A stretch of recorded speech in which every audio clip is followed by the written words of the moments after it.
Jemaat yang dikasihi Tuhan, adapun perikop firman Tuhan yang hendak kita baca bersama-sama pada saat ini, saya telah siapkan dari dua perikop firman Tuhan. Pembacaan yang pertama adalah Lukas 12 ayat 13 sampai dengan ayat yang ke-21. Dan pembacaan yang kedua, Ulangan 16 ayat 9 sampai ayatnya yang ke-12. Lukas 12 ayat 13 sampai 21 berkata demikian. Orang kaya yang bodoh. Seorang dari orang banyak itu berkata kepada Yesus, "Guru, katakanlah kepada saudaraku supaya ia berbagi warisan dengan aku." Tetapi Yesus berkata kepadanya, "Saudara, siapakah yang telah mengangkat aku menjadi hakim atau pengantara atas kamu?" Katanya lagi kepada mereka, "Berjaga-jagalah dan waspadalah terhadap segala ketamakan, sebab walaupun seorang berlimpah-limpah hartanya, hidupnya tidaklah tergantung daripada kekayaannya itu." Kemudian ia mengatakan kepada mereka suatu perumpamaan, katanya, "Ada seorang kaya, tanahnya berlimpah-limpah hasilnya. Ia bertanya dalam hatinya, apakah yang harus aku perbuat, sebab aku tidak mempunyai tempat di mana aku dapat menyimpan hasil tanahku?" Lalu katanya, "Inilah yang akan aku perbuat. Aku akan merombak lumbung-lumbungku dan aku akan mendirikan yang lebih besar, dan aku akan menyimpan di dalamnya segala gandum dan barang-barangku. Sesudah itu aku akan berkata kepada jiwaku, jiwaku, ada padamu banyak barang, tertimbun untuk bertahun-tahun lamanya. Beristirahatlah, makanlah, minumlah, dan bersenang-senanglah." Tetapi firman Allah kepadanya, "Hai engkau orang bodoh, pada malam ini juga jiwamu akan diambil daripadamu, dan apa yang telah kau sediakan untuk siapakah itu nanti? Demikianlah jadinya dengan orang yang mengumpulkan harta bagi dirinya sendiri, jikalau ia tidak kaya di hadapan Allah." Ulangan 16 ayat 9 sampai 12 berkata demikian. 7 minggu harus kau hitung pada waktu orang mulai menyabit gandum yang belum dituai. Haruslah engkau mulai menghitung 7 minggu itu. Kemudian haruslah engkau merayakan hari raya 7 minggu bagi Tuhan Allahmu, sekadar persembahan sukarela yang akan kau berikan sesuai dengan berkat yang diberikan kepadamu oleh Tuhan Allahmu.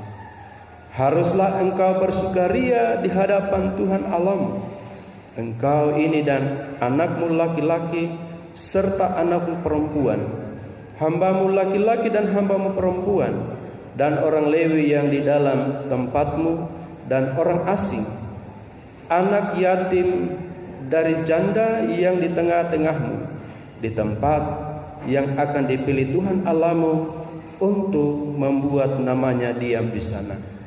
Haruslah kau ingat bahwa engkau pun dahulu budak di Mesir, dan haruslah engkau melakukan ketetapan ini dengan setia. Sedemikian jauh pembacaan firman Tuhan. Yesus berkata, yang berbahagia ialah mereka yang mendengarkan firman Allah dan yang memelihara di dalam kehidupannya. Sebelum kita merenungkan firman Tuhan, Terlebih dahulu kita memuliakan Tuhan dari Mazmur 105 ayat 1 dan ayatnya yang kedua.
Saudara-saudara, jemaat yang dikasihi oleh Tuhan Yesus Kristus,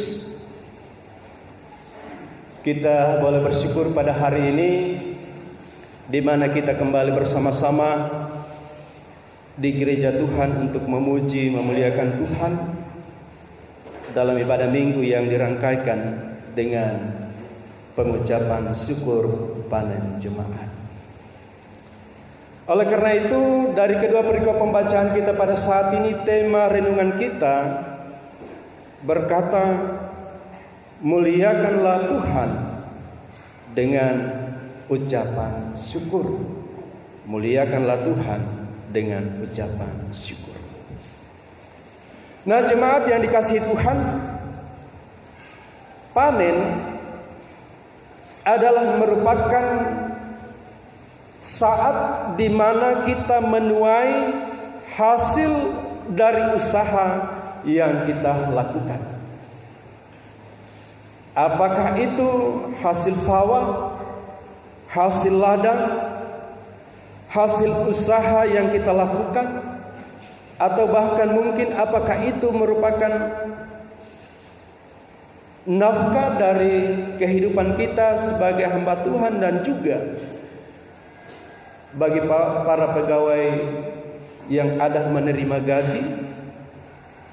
Itu semua adalah merupakan bagian dari panen yang ada di tengah-tengah kehidupan kita.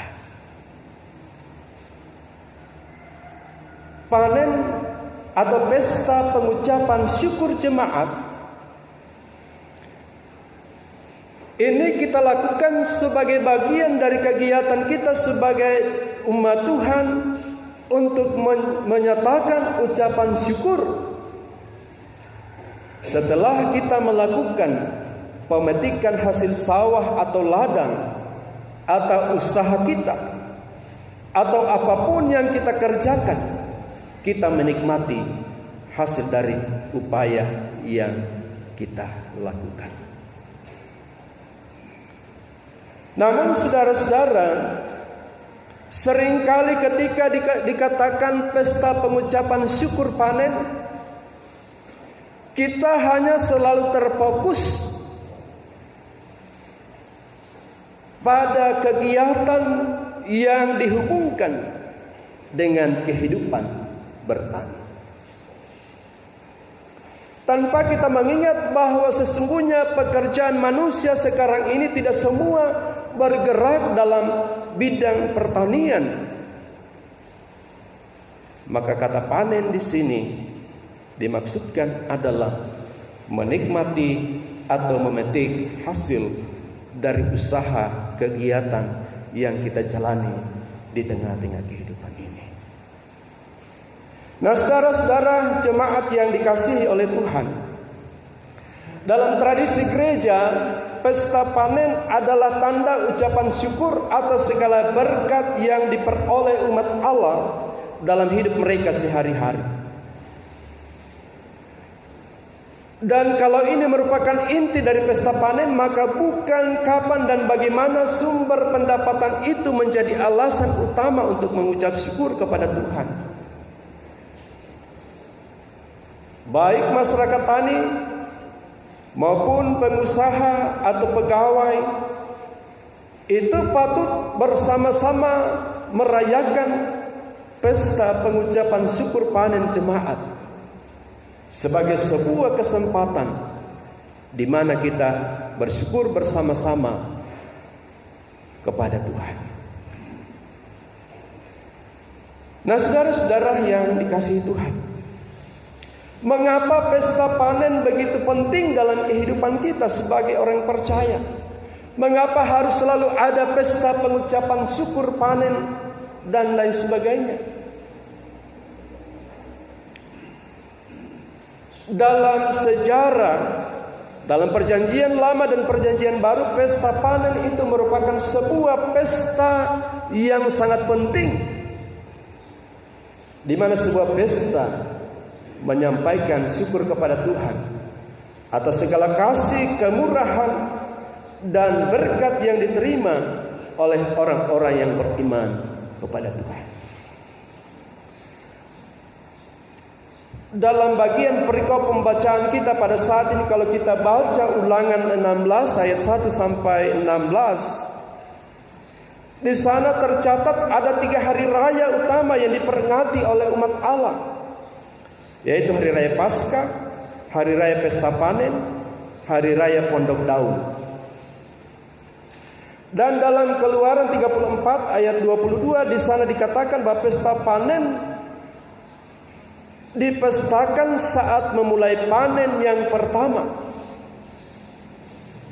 Pada waktu orang mulai menyabit gandum yang belum dituai, haruslah engkau mulai menghitung 7 minggu itu. Mulai di situ mereka menaikkan pesta pengucapan syukur. Pesta panen dilakukan sebagai bentuk persembahan sukarela yang diberikan sesuai dengan berkat yang diberikan oleh Tuhan.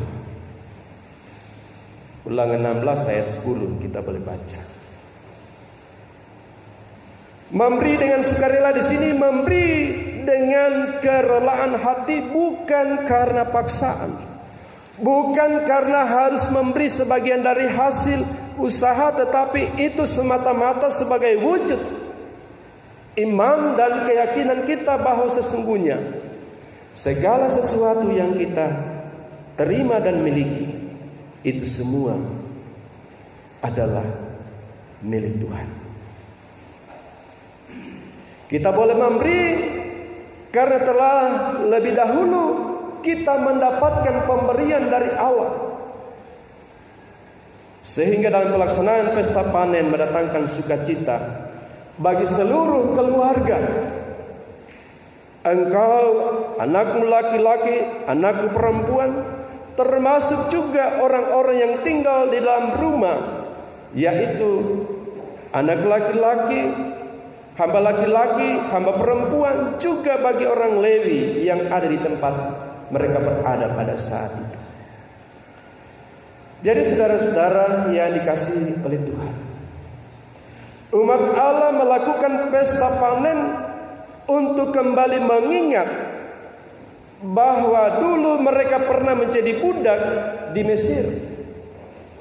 Sebagai budak tentunya bukan hal yang menyenangkan, karena terikat dalam ketidakbebasan.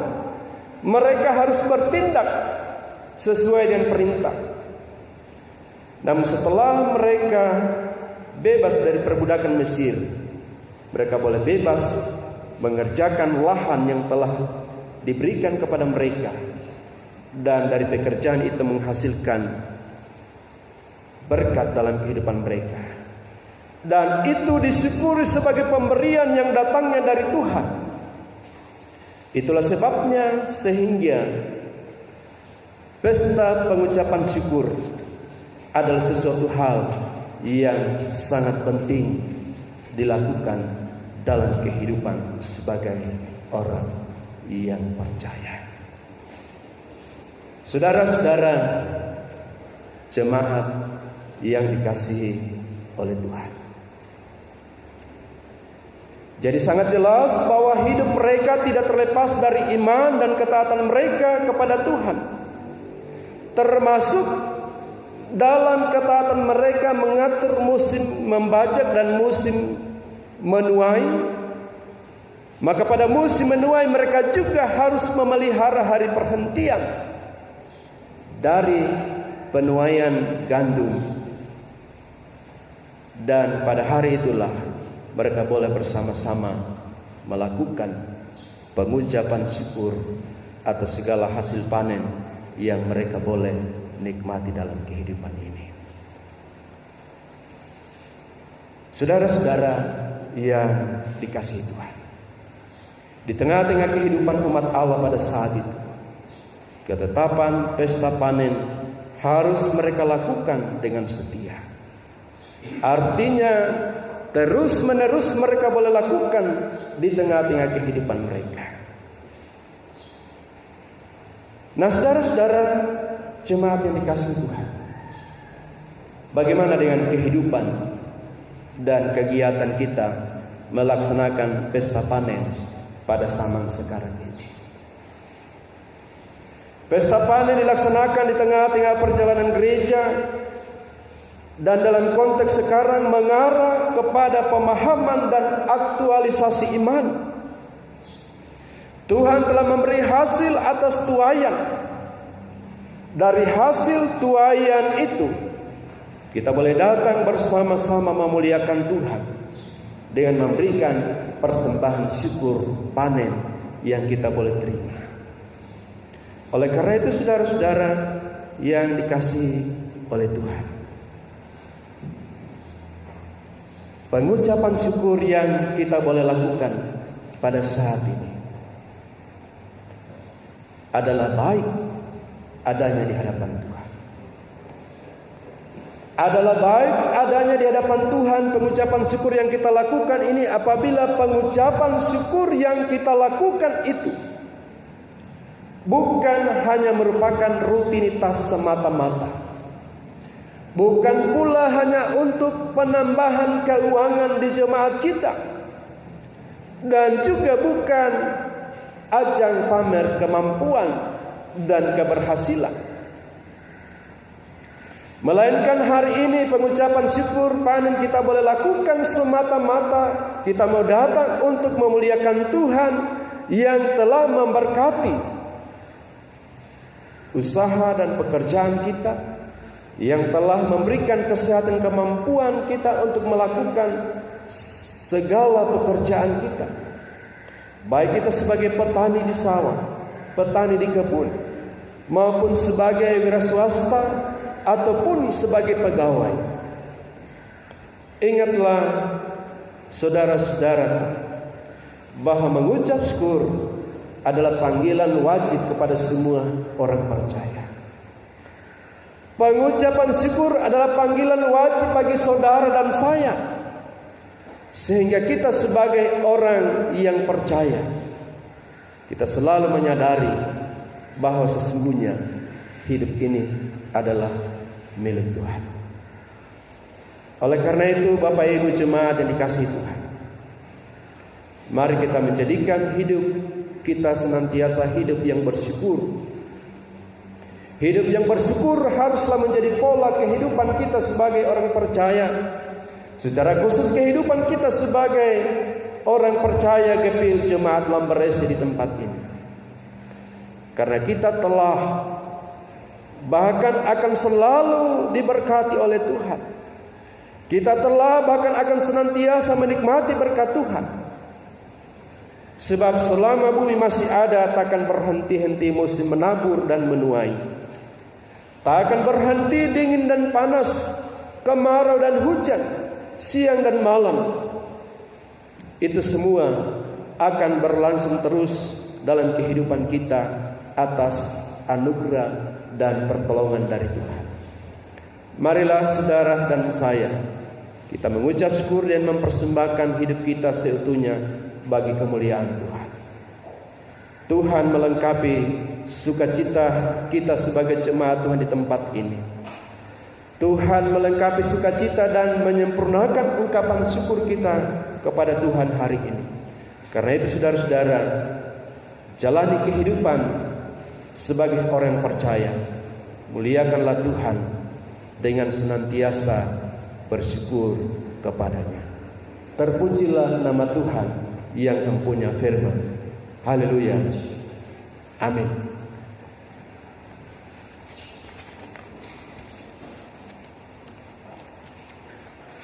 Saudara-saudara, jemaat yang dikasihi Tuhan, merespon firman Tuhan yang telah kita dengarkan bersama-sama, mari kembali kita memuliakan Tuhan. Mazmur 65 ayat 1 dan 5.